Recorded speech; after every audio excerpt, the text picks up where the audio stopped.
Hello everyone. आज हम लोग पढ़ने वाले हैं सब्जेक्ट वर्ब एग्रीमेंट। और सब्जेक्ट वर्ब एग्रीमेंट का आज आखिरी पार्ट होने वाला है, part number 4।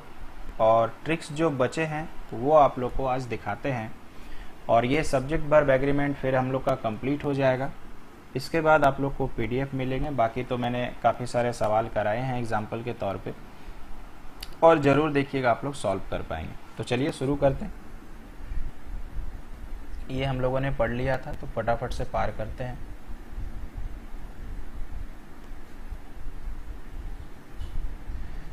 One of trick हमने कल ही पढ़ा था, और ये हमने प्रैक्टिस किया हुआ था कल। इसके बाद हम लोग आ जाते हैं टाइप नंबर 8 पे। ठीक है, टाइप नंबर 8। टाइप नंबर 8 में सबसे पहले आपको देखना ये दो क्या है बताते हैं। मैनी के बाद आपने लिखा है प्लस और 2। मैनी के बाद ए और +1। प्लस मतलब सोचिए, यहाँ प्लस मतलब वो मैथमेटिक्स वाला प्लस नहीं है। प्लस मतलब सोचिए मैनी के बाद आपका 2, मैनी ए के बाद ए। एक एग्जाम्पल के थ्रू से बताते हैं।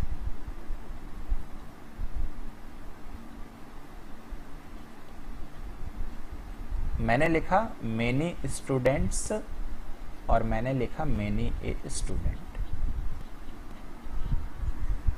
देखिए, सबसे पहला, जब भी आपको मैनी लिखना हो तो मैनी खुद में अपना हमारे हिसाब से दो जो वर्ड है ना, वो खुद में ही दो है, यानी प्रोफेशनली बोला जाए तो प्लूरल है। तो जब भी आपको मैनी लिखा रहेगा तो आपको ये आगे वाला जो शब्द रहेगा, मैनी याद रखिएगा हमेशा काउंटेबल के लिए ही लगता है। तो पहले तो ये सस्पेंस खत्म कर दें कि मैनी के साथ वाटर आ सकता है, मैनी के साथ आपका राइस आ सकता है, ये नहीं आएगा। क्यों? मैनी याद रखना है कि ये काउंटेबल वर्ड है, और हमेशा याद रखना कि मैनी जो है 2 नंबर का वर्ड है, तो इसके बाद भी 2 नंबर का वर्ड ही आना चाहिए। तो ये लिखा हुआ है कि मैनी +2, यानी मैनी के बाद 2 नंबर का शब्द आना चाहिए। इसी को अगर हम लिख दे मैनी ए, तो ध्यान रखना ए का मतलब तो एक ही होता है, तो याद रखिएगा इसके बाद जो शब्द आएगा वो 1 नंबर वाला होना चाहिए। इसीलिए मैंने ट्रिक्स बनाया मैनी ए +1। समझ रहे हैं? अब क्या सर दोनों का हिंदी मतलब अलग अलग होता है? नहीं, दोनों का हिंदी मतलब एक ही है, बहुत सारे बच्चे। ठीक है, बहुत सारे बच्चे। समझ रहे हो? बस ग्रामर में इसको बोलने का तरीका अलग है और वर्ब लगाने का तरीका अलग है। तो सबसे पहले तो आपने समझा कि मैनी को यूज कैसे करते हैं। अगर केवल मैनी बोलना है तो आगे वाला शब्द प्लूरल यानी 2 नंबर का होना चाहिए। अगर आप मैनी ए लगाते हो तो आगे वाला शब्द 1 नंबर का होना चाहिए। एक तो बात ये हो गया। अब ये अगर आपको दिखाई पड़े तो पहले तो यहाँ गलती चेक करिएगा। जब ये क्रॉस चेक करके आप आगे बढ़ गए तो फिर आपको वर्ब देखना है। अब मुझे बताइए, जैसे आपने पहले वाले को चेक किया तो ये 2 हो गया कि नहीं? तो जो वर्ब लगेगा यहाँ पे उस वाले में एस नहीं होना चाहिए। यही जो हम लोग पढ़ के बड़ा हुए हैं, बार बार फॉलो कराना है। सेम हमारे पास आ गया मैनी ए स्टूडेंट। तो मुझे बताइए ये वाला वर्ड क्या है? 1 नंबर वाला। तो जो वर्ब होना चाहिए उसमें एस लगना चाहिए। बस यही हमारा गोल्डन ट्रिक है टाइप नंबर 8 का। मुझे पूरा भरोसा है, पक्का आप समझ गए होंगे। आइए कुछ एग्जांपल्स आपके लिए मैंने लिया है। लिखा हुआ है मैनी, ए नहीं लिखा है, तो पहले तो एग्जाम में चेक करेंगे कि आगे वाला शब्द 2 नंबर होना चाहिए। है क्या? तो हमारी भाषा में 2 आपको पता है। अब मैंने लिख दिया मैनी टेबल्स। अब इसमें से सेलेक्ट करना यार क्या होगा? तो 2 के साथ तो एस नहीं आता है, यानी ये गलत है, ये सही है। वापस अपने को हिंदी नहीं करना पड़ा। ठीक, चलिए। इसके बाद लिखा गया है मैनी मैन। अब आप यहाँ पे ये टेंशन मत ले लेना कि यहाँ पे यार सर ऐसी तो नहीं लगाया है। मैनी के बाद हमेशा याद रखना कि 2 नंबर वाला वर्ड हुआ, और हम लोग नाउन पढ़ के बड़ा हुए हैं। तो मुझे आप बताइए कि ये 2 नंबर वाला वर्ड है कि नहीं? स्पेलिंग देखिए, MEN। तो मैन का प्लूरल मैन ही तो होता है, 2 के साथ एस कभी नहीं लगता है, यानी ये गलत, ये सही। आगे तो पढ़ना ही नहीं पड़ रहा है। समझ रहे हैं, कोई दिक्कत नहीं आ रहा।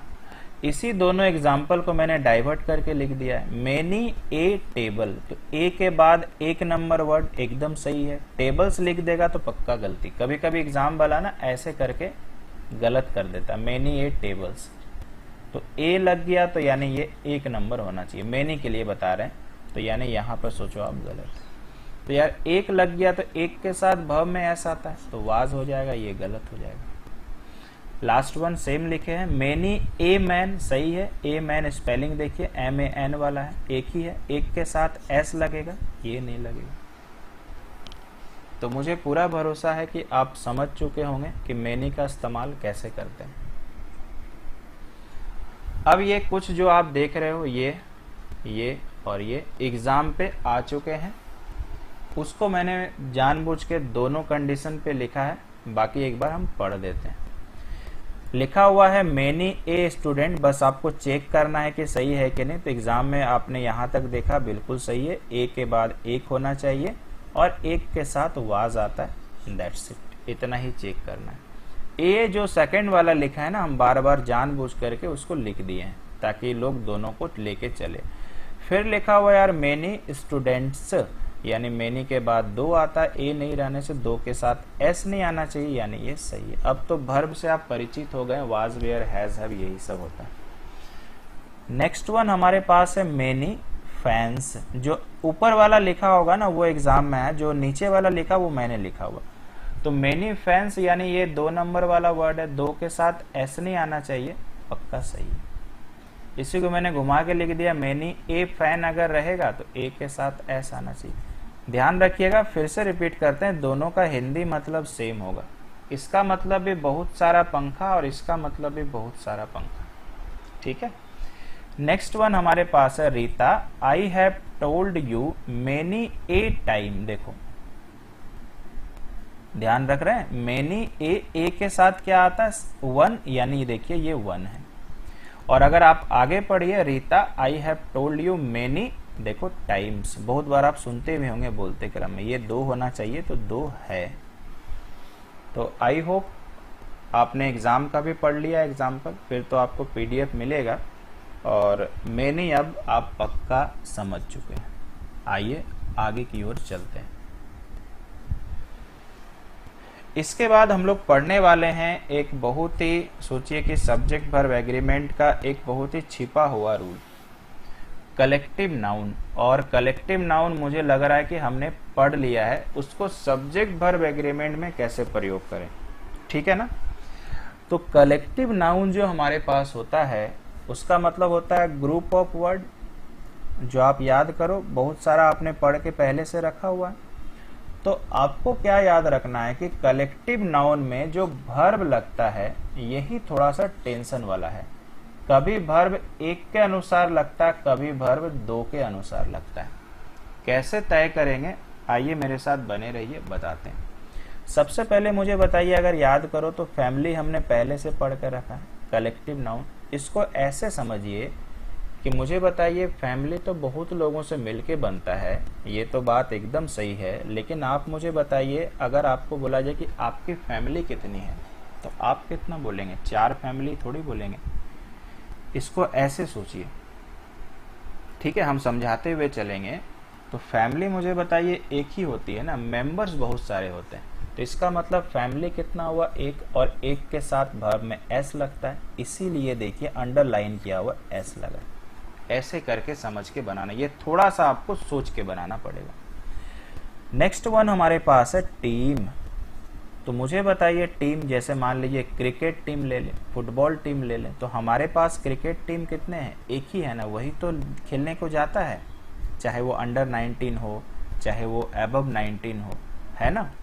तो आप मुझे बताइए टीम में मेंबर्स भले 11 हो सकते हैं लेकिन टीम तो एक ही है ना, और अगर ये एक है तो वर्ब में एस लगेगा। ये देखो अंडरलाइन वाले में एस लास्ट में लगा। आसान है, बस थोड़ा सा बुद्धि लगाना है। अगले में जाइएगा तो कलेक्टिव नाउन को और डीपली पढ़ने वाले हैं। देखिए अब यहां पर जो देख रहे हैं ये थोड़ा सा समझना है, कैसे हम बताते हैं। यहां देखो हैज लगा है, यहां देखो आर लगा है। यानी एक जगह हम लोग पढ़ रहे हैं भर में एस लग रहा है और एक जगह हम लोग पढ़ रहे हैं भर में एस नहीं लग रहा है। ये देखना, आपको चिंता नहीं करना एग्जाम पे कि हैज लग रहा है कि आर लग रहा है कि वाज लग रहा है। आपको इतना ही सोचना है कि भर में एस लगेगा कि नहीं लगेगा।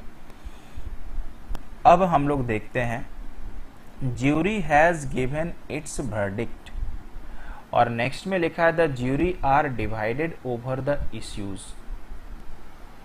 दो उपाय बताते हैं, पहले हिंदी समझ के कैसे बनेगा, दूसरा जिनको हिंदी नहीं आता है वो कैसे करेंगे।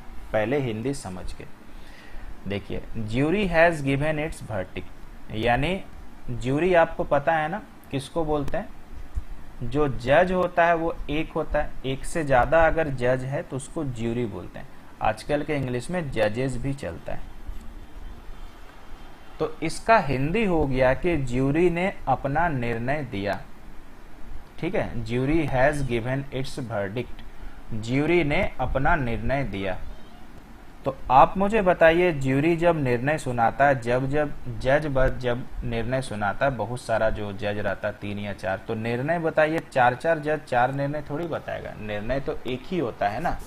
तो मैंने सोचा कि यहाँ दिमाग लगाया कि सभी ज्यूरी ने निर्णय सुनाया तो निर्णय एक ही होगा, यानी ये सेंटेंस में बिहेवियर एक का आ रहा और एक के साथ एस लगता है, इसलिए एस लगा।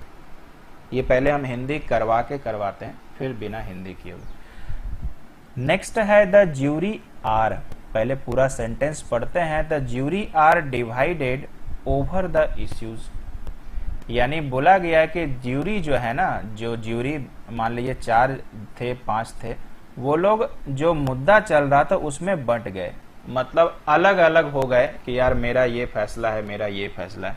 तो अलग अलग हो गए तो मतलब सोचिए एक से ज्यादा हो गए, और एक से ज्यादा का मतलब होता है 2, तो 2 के साथ भव में ऐसा आता है नहीं, इसलिए ये सही है। तो ये था दोनों का अंतर, हिंदी के अनुसार किस तरह से आपको फैसला लेना है। ठीक है, अब आपको मैं दिखाता हूं, ठीक है, कि अगर कोई बच्चा इसका हिंदी करने ही ना सके तो कैसे होगा। गोल्डन ट्रिक्स पकड़ के चलिएगा। एक तो गोल्डन ट्रिक्स है इट्स, जब भी किसी सेंटेंस में इट्स दिख जाए और आपको कलेक्टिव नाउन का प्रयोग करना है तो आपको एक के अनुसार भव लगाना है, और अगर इट्स नहीं रहेगा तो 2 के अनुसार लगाना, कहानी खत्म है ना। ये सब आपको कोई नहीं बताने वाला है, क्योंकि जो इंग्लिश का टीचर खुद रिसर्च नहीं किया है तो उनको क्या पता चलेगा। ठीक है, एक तो तरीका ये हो गया, दूसरा तरीका सिखाते हैं। अगर किसी भी कलेक्टिव नाउन में आपको वर्ब सेलेक्ट करना है तो बस इसके बाद आप खोजो, ठीक है ना। एक बहुत अच्छा बेहतरीन ट्रिक्स आपको बताते हैं। इसके बाद आपको खोजना क्या है, इट्स वाला तो आप समझ ही गए हैं, ठीक है। इसके बाद आपको मात्र खोजना है, आगे में पढ़िए 1 शब्द है, आगे में पढ़िए 2 शब्द है, आगे में पढ़िए 3 शब्द है। ये भी मैंने अपने रिसर्च में खोजा तब बता रहे। और यहाँ पे फिर आर कितने शब्द हैं, 1 2 3 4, ठीक है। ये 10 में 10 में मैंने ट्राई किया, खोज के सब पे काम करता है। तो याद रखना कि मिनिमम अगर 3 वर्ड हैं, अगर कुछ भी बस ना चले तो ये ब्रह्मास्त्र है। मिनिमम अगर कलेक्टिव नाउन में भव के बाद 3 वर्ड हैं तो पक्का 1 के अनुसार लगाना है। 3 से अगर ज्यादा हो गया, 5 6 7 8 9 10 जितना भी रहे, 4 से शुरू होकर, तो आपको 2 के अनुसार लगाना।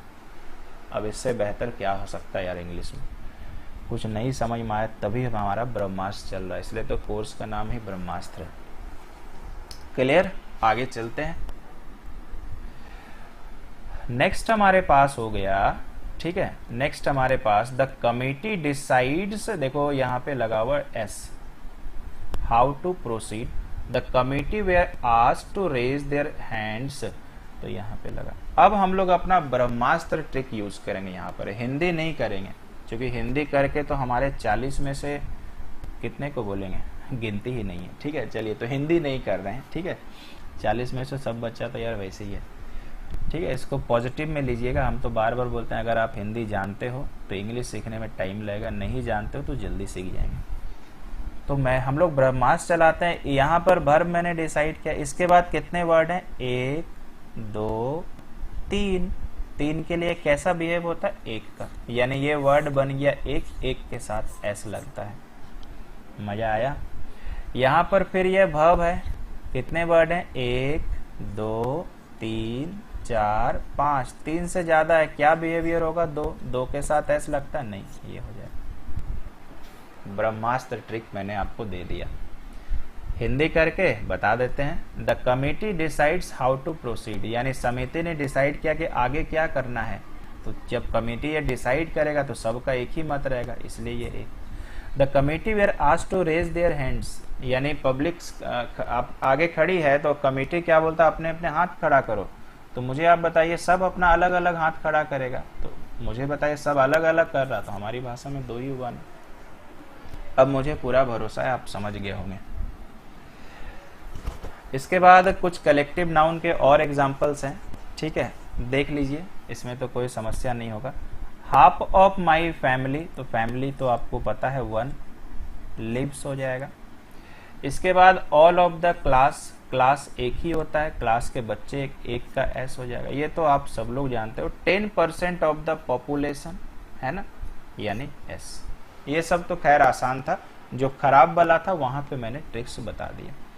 तो आई होप कलेक्टिव नाउन के ट्रिक्स आप समझ चुके हैं। अब हम लोग चले आते हैं आगे।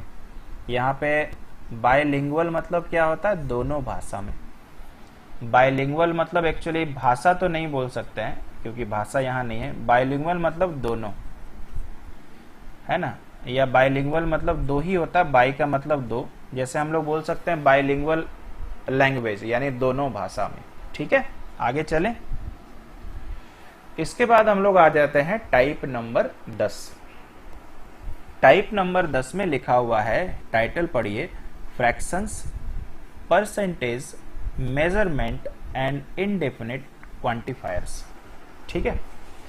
इसमें आता क्या क्या चीज है, तो इसमें आता है ऑल, फ्यू, मेनी, मच और सम। सबसे पहले तो ये कम से कम 5 वर्ड आपको याद रखने हैं। ऊपर वाला को मार लीजिए गोली, ऐसे करके, ठीक है, गोली चला दीजिए, ठीक है। इसको गोली मारी, इसको रहने दीजिए। अब ये मेजरमेंट क्या है आगे हम आपको बताएंगे। फिलहाल के लिए अभी सोचिए, दर्जी मेजरमेंट कैसे लेता है, मीटर सेंटीमीटर में। दुकान में जाते हैं मेजरमेंट कैसे करता है, ग्राम केजी में, ठीक है। और कहीं जाइए तो कैसे हो जाता है, ठीक है, लीटर में। तो मेजरमेंट मतलब वो सारा चाहिए आ गया। और फिलहाल ये 5 वर्ड आपके पास है। आइए आगे बढ़ते हैं, आगे कुछ समझने का प्रयास करते हैं। अब आपको ध्यान ये रखना है कि जितने भी ये वर्ड आएंगे, उसके अनुसार आपको 1 और 2 फैसला लेना है। और जितने भी मेजरमेंट वाले वर्ड होते हैं आपको पुख्ता तौर पे 100% मान के चलना है कि वो 1 होता है। जितने भी मेजरमेंट वाले वर्ड हैं सबके सब 1 पे ट्रीट होते हैं। और मेजरमेंट का पहले आप एग्जांपल देखो, 1/3 ऑफ दिस आर्टिकल, तो मुझे बताइए 1/3 तो आप मेजरमेंट ही कर रहे हो ना, तो 1/3 ऑफ द आर्टिकल, और भर में चूंकि 1 हो रहा है तो एस लगेगा, यानी इज हो गया। ऐसे अगर थोड़ा कॉमन सेंस लगाइए, 1/3 तो एक ही हो सकता है ना। मुझे बताइए मैथमेटिक्स में 1/3 एक ही है ना नंबर, तो 1 है तो एस लगा। इसके बाद देखो मच था, मच से एक एग्जांपल है, मच ऑफ द बुक। उसके बाद मुझे बताइए कैसे ट्रिक करेगा ये, मच 1 के आधार पे ट्रिक करेगा, यही हमने पढ़ा पीछे।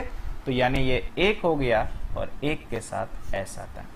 Half of what he rights, ठीक है, यहां पर बच्चा फिर गड़बड़ी कर देगा, आर लगा देगा। लेकिन मुझे आप बताइए हाफ एक मेजरमेंट है कि नहीं, मुझे हाफ केजी दे दीजिए, या मुझे मेरा पैंट हाफ सिल दो, तो मेजरमेंट आ गया तो हमारा 1 हो गया, 1 के साथ ऐसा था। 50% अगेन इज मेजरमेंट, या आप ये भी बोल सकते हो ये परसेंटेज है ना। सबको मेजरमेंट ट्रीट कर दीजिए, मेजरमेंट है तो 1 आएगा, 1 के साथ एस लगा। ऑल द इंफॉर्मेशन, यानी हमारे पास ऑल एक मेजरमेंट हो गया, माफ कीजिए, यहाँ इंफॉर्मेशन जो हो गया यहाँ पर एज ए आपका, यहाँ पे देखिए एक वर्ड है दिखाते हैं, ये इनडेफिनिट क्वांटिटीज हो गया, जिसके बारे में एक्चुअली पता नहीं है कि कितना इंफॉर्मेशन है, यानी ये हुआ। ऐसे भी आपने पढ़ा होगा कि इंफॉर्मेशन जो है ना, उसमें इंफॉर्मेशंस कभी नहीं भूल सकते हैं। दिखता वो जो है ना, इंफॉर्मेशन जो होता है वो उसको एस नहीं लगाया जा सकता है, नाउन में पढ़ाया गया इसलिए ये वन हो गया। इसके बाद वापस से आ जाते हैं, ये जितना है ना ये सब के सब एग्जाम्पल हैं। 1/3 अब आप समझ गए, फटाफट से यूज करें। 1/3 ऑफ द स्टूडेंट्स, अब यहां पर देखो लगा हुआ है। अब अपने को समझना है कि सर ऐसा क्यों हुआ, यहाँ तो 1/3 मतलब एक होता, एक के साथ तो ऐसा आना चाहिए था। देखिए है ना इधर 1/3 ऑफ दिस आर्टिकल। तो अब आपको बताते हैं गोल्डन ट्रिक। जब आपका मेजरमेंट हो, जब आपका मेजरमेंट हो प्लस, है ना प्लस, जब आपका मेजरमेंट हो, थोड़ा पीछे आइएगा, जब आपका मेजरमेंट हो, मेजरमेंट तो आप समझ गए, प्लस ये सारे वर्ड हो, मेजरमेंट प्लस ये सारे वर्ड हो, तो जो वर्ब का फैसला होता है इनके बाद आने वाले शब्दों को देखकर लिया जाता है, इसके आधार पे ये तय होगा। ये अब जाकर के आपने ब्रह्मास्त्र ट्रिक पढ़ा। अब आप पहले इस स्लाइड को दोबारा से देखिए। 1/3 था मेजरमेंट, पहले तो हम आपको बोल रहे थे इसको देख के लगाओ। अब देखिए आगे पढ़िए तो आर्टिकल लिखा हुआ है, यानी ये एक है इसीलिए एस लगा। मच है ना, उसके साथ आगे पढ़िए 1 है, एस लगा। उसके बाद ही है ना, आगे पढ़िए इज लगा। अब मुझे लगता है कि आपको पक्का समझ में आ गया होगा। अब आप इस स्लाइड को खुद ही सॉल्व कर लेंगे। 1/3 अपने को पता, अब इसको नहीं देखना, आगे वाले शब्द को, तो ऑफ से मतलब नहीं है, द से मतलब नहीं है, इससे मतलब है। मुझे बताइए ये एक है कि दो है? दो है। दो के साथ ऐसा आता है? नहीं, सही है। इसके बाद देखिए मेनी रिसर्चर्स, खैर ये तो मेनी मैंने दिया है, आप तो मेनी को पहले ही पढ़े, मेनी के बाद दो आना चाहिए तो एस लगा है, इसी को देखना है तो ये दो हो गया, दो के साथ एस आता है क्या? नहीं, सही है। क्लियर? हाफ अपने को पता है मेजरमेंट है, लेकिन इसको देख के नहीं लगाना, आगे पढ़िए आर्टिकल्स, यानी एस लगा, यानी दो है, दो के साथ एस नहीं आएगा। 50% फिर से मेजरमेंट आया, आगे पढ़ना है कंप्यूटर्स, यानी एस लगा, यानी ये दो है, दो के साथ एस नहीं आएगा। क्लियर है? कोई दिक्कत नहीं है, ठीक है, दो के साथ एस नहीं आ रहा। उसके बाद हमारे को आगे बढ़ना है थोड़ा सा और आगे। ऑल द स्टडीज, ऑल आया है, आगे वाला पढ़ो, दो है, दो के साथ एस नहीं है। आई होप अब आपके लिए बहुत आसान होगी। यानी जब भी लिखा रहे किलोमीटर, मीटर, दर्जन, यानी जिसको डजन बोलते हैं, ठीक है, केजी, ग्राम, सेंटीमीटर, इंच, गज, फुट, आपको उसके बाद वाले शब्द को देखना है और उसके अनुसार आपको is, am, are, was, were सबको यूज करना, और बाकी थोड़ा सा याद कर लीजिएगा, मच, मेनी, जो लिस्ट आपको मैंने दिया है। ठीक, आगे चलते हैं। ये भी एग्जाम वाले क्वेश्चन है, देख लीजिए। $10, ध्यान रखना $10, 10 किलोमीटर 6 वीक्स। अब यहां पर आप सोच रहे हैं सर यहाँ पे यार इज क्यों लगा? तो जब हमारा मेजरमेंट होता है और उसके बाद कोई एक्स्ट्रा वर्ड नहीं आ रहा, डायरेक्ट वर्ब आ जा रहा, दोनों में अंतर है। यहां देखो मेजरमेंट आ रहा था और फिर एक्स्ट्रा वर्ड आ रहा था, तब वर्ब आ रहा था। यहां पर डायरेक्टली मेजरमेंट आया क्योंकि $10 मेजरमेंट है। तो ध्यान रखिएगा, अगर मेजरमेंट के बाद डायरेक्ट वर्ब लगाना तो मेजरमेंट हमेशा एक माना जाता है। आई होप दोनों में अंतर पता चला। तो मुझे बताइए $10 के बाद डायरेक्टली वर्ब लगाना है तो पक्का ये एक होगा, क्योंकि आगे कोई शब्द ही नहीं है। नहीं तो बंदा डॉलर्स देख के आर लगा सकता है, ये गलती हो जाएगा। तो एक के साथ एस लग रहा है। फिर 10 किलोमीटर से डायरेक्ट मुझे वर्ब सेलेक्ट करना, मतलब ये एक होगा, एस लग गया। 6 वीक्स है, मेजरमेंट है किसी भी तरह का, यानी ये एक होगा क्योंकि डायरेक्ट वर्ब लगाना, यानी इस सही। आई होप कि दोनों में डिफरेंस आपको 100% क्लियर हो चुका होगा। ठीक है, ये था टाइप नंबर 10। चलेंगे थोड़ा आगे। इसके बाद हमारे पास वर्ड देखो क्या है। इसके बाद एक पर्टिकुलर वर्ड मैंने लिया, मेजॉरिटी एंड माइनॉरिटी। इसको पढ़ते हैं पहले। When majority and minority means an unspecified number more और less than 50% using a singular verb. इसके बोलने का मतलब है कि मेजोरिटी और माइनॉरिटी का मतलब या तो 50% से ज्यादा होता है, 50% से ज्यादा होगा तो मेजोरिटी यूज होगा, 50% से कम होगा तो माइनॉरिटी यूज होगा। खैर इसको हटाइए, इसको टेंशन, अब मेरे अनुसार पढ़िए। यहाँ पे मेजोरिटी लिखा हुआ, अगर माइनॉरिटी, आपको याद रखना है कि मेजोरिटी और माइनॉरिटी के बाद कोई एक्स्ट्रा वर्ड अगर नहीं हो, बहुत अच्छा ट्रिक है, मेजोरिटी के बाद और माइनॉरिटी के बाद अगर कोई भी एक्स्ट्रा वर्ड नहीं है और डायरेक्टली वर्ब आ गया तो ये हमेशा वन ट्रीट होता है। और वन के साथ तो आप इतने दिनों से पढ़ रहे हैं, याद ही हो गया होगा, एस लगा, एस लगा। आप इसको हटाइए, ये सब तो किताबी बातें हैं, समझ में नहीं आने वाली। फिर से रिपीट करते हैं, अगर आपके पास वर्ड आया मेजोरिटी, अगर आपके पास वर्ड आया माइनॉरिटी और आगे में डायरेक्ट वर्ब लगाना है, चाहे वो इज एम आर वाला हो, चाहे वो मेन वर्ब हो, तो आपको हमेशा उसे वन मान के लगा देना है और वन मान के आपको पता है क्या लगेगा। ठीक, ये हो गया मेजोरिटी एंड माइनॉरिटी का पहला रूल। इसके बाद second, when majority and minority means a specific percentage you may use either a singular और अ प्लूरल। ये लोग बोलता ये है कि अगर मेजोरिटी और माइनॉरिटी में परसेंटेज लगा देगा, है ना, तो आपको बोलता है कि या तो आप सिंगुलर यूज करो या तो प्लूरल यूज करो। तो यार तय कैसे करेंगे? लिखा हुआ है आप 75% मेजोरिटी, ठीक है, have oblique has voted against the major, और यहाँ पे लिखा हुआ 10% minority are oblique is opposed to major. अब हम लोग तो फंस गए भाई, यहाँ पे क्या लगाना पड़ेगा? ये लोग तो मेरे को बताया भी नहीं और दुविधा में डाल के छोड़ दिया, बोलता सिंगुलर भी लगा सकते हैं, प्लूरल भी लगा सकते हैं। तो आप मेरा गोल्डन ट्रिक्स पढ़िए, मेजोरिटी और माइनॉरिटी में अगर कभी भी नंबर आ गया और नंबर परसेंट में ही होता है तो हमेशा इसको 2 मान लेना। दोनों में अंतर समझे, उसमें कुछ नहीं था तो एक, इसमें अगर परसेंट आ गया 2, 2 के साथ एस नहीं आता है, ये एस नहीं आता है, ये कहानी खत्म। आसान था। अब आते हैं मेजोरिटी और माइनॉरिटी का थर्ड सिम्टम, लक्षण, ठीक है, बुखार के लक्षण होते हैं ना वैसे। When majority और minority refers to a specified set of person, use a plural verb। इसको आप ऐसे समझिए, जब मेजोरिटी और माइनॉरिटी में, इसको मारिए गोली, ऐसे करके गोली मार दीजिए, ठीक है। जब मेजोरिटी और माइनॉरिटी, एक बार रिवीजन करते हैं, जब मेजोरिटी और माइनॉरिटी डायरेक्ट हो और उसके बाद वर्ब कर बोलना हो तो ये क्या बन जाता है? एक, ये पहले हमने पढ़ा। जब मेजोरिटी और माइनॉरिटी में परसेंट लगा हो तो क्या बन जाता है? 2। जब मेजोरिटी और माइनॉरिटी में परसेंटेज नहीं हो और वो डायरेक्ट भी नहीं हो तो आपको याद रखना ये 2 बन जाता है। जैसे यहाँ मेजोरिटी ऑफ ये लिखा हुआ तो 2 के साथ ये, फिर मेजोरिटी ऑफ ये लिखा 2 के साथ ये। और बच्चा और ज्यादा यहाँ नीचे जमीन में सटा हुआ इंग्लिश में, तो कैसे उसको ऊपर उठाएंगे?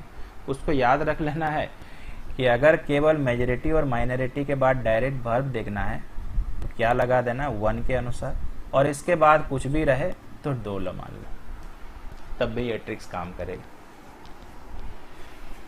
ठीक है, समझ गए होंगे मेजोरिटी एंड माइनॉरिटी का यूजेस। आगे चलते हैं। सबसे खास बात है कि हम लोग सेंटेंस पूरा तक नहीं पढ़ रहे हैं, सबसे खास बात कि हम लोग हिंदी तक नहीं निकाल रहे हैं। इसके बाद हम लोग आ जाते हैं आखिरी नंबर का कहानी, और यह हमारा पूरा सब्जेक्ट वर्ब एग्रीमेंट खत्म ही होने वाला है।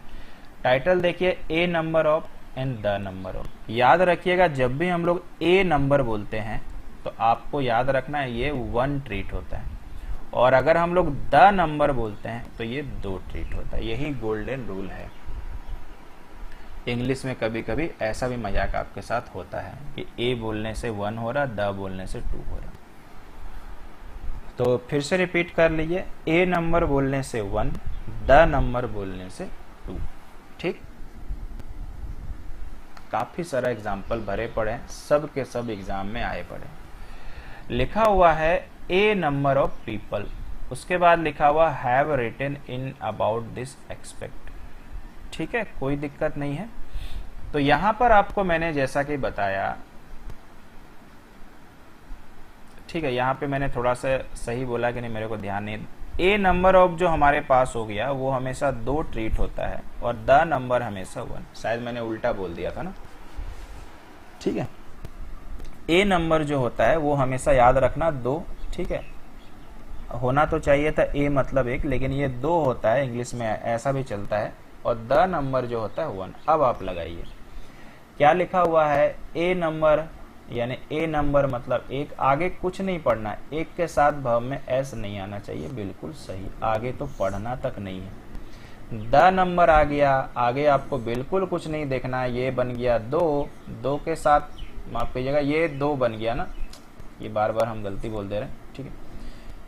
ए नंबर जो हमारे पास आ गया ये बन गया 2 के साथ क्या आता, वर्ब में एस आता, जी नहीं, सही है।